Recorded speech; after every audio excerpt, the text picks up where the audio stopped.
Hey there Internet! I asked you guys how you thought I should celebrate my 100 videos here on YouTube, and the majority of you asked for a question and answer video. Don't worry, for those of you who wanted a bookshelf tour, that is coming soon, but today I wanted to hit some of the questions that a lot of you guys asked me. In fact, you asked so many, I think I'm going to have to make this a multiple part thing, so let's just jump right in. From Sarah on Twitter: if you could get away with doing anything for a whole day, what would you do? I'm going to have my answer be singing spontaneously whenever I want and have it be acceptable, despite the fact that I'm not that great of a singer, just because sometimes maybe life should be more like a musical. From Nat at Pickle Hearts Books here on YouTube: what is something that you have a weakness for buying a lot of, besides books?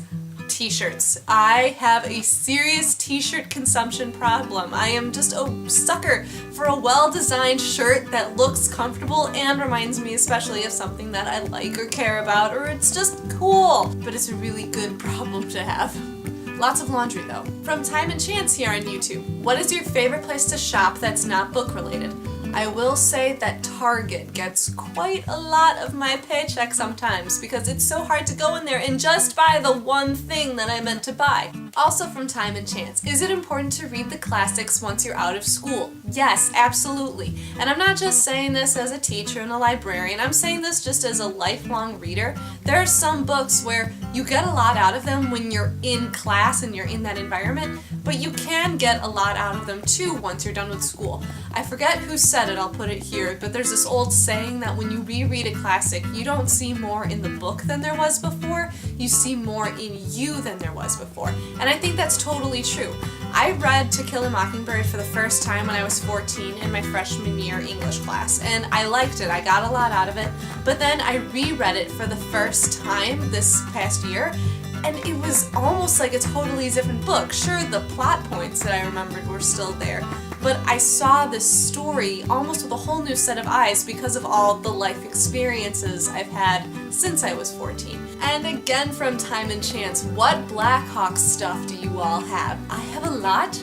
I could almost probably do an entire video on the Blackhawks stuff that I have. It's the first time I've ever had a favorite team. I'm passionate about hockey, I love the Blackhawks, and when they win the Stanley Cup in 2010 and this year, you want to celebrate, and you get the things, and no shame. Go Hawks.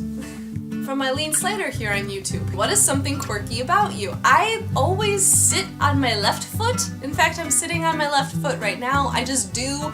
Sometimes it makes my knee hurt because I'll sit like this for a long period of time and I'll try to sit on my right, but it feels weird. This is something, it just happens. I just do it. I don't know. So does that count for quirky? And one last question again from Eileen: what is something you do for fun besides reading? This, YouTube and videos editing. I've had a lot of fun coming into this as a hobby in the last couple of years, and I really plan on continuing it.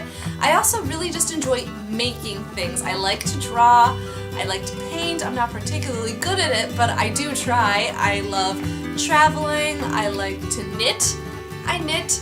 I'm trying to sew. I just like spending time with friends and getting caught up in stories and just, the usual things that people like to do. But reading has always been very, very high on that list. I was always a really, really shy kid. I'm an introvert, so escaping into the world of stories is something that I've always loved, and the fact that I now try to make a living spreading that with people through the internet and through libraries and with kids and teens is awesome. So that's just round one of all of these great questions that you guys sent me. If you have more, please tell them down in comments, or you can tell me on Twitter or Tumblr. All of the social media and my usual links are down below. Comments are always welcome, and that's it for me for now. Take care.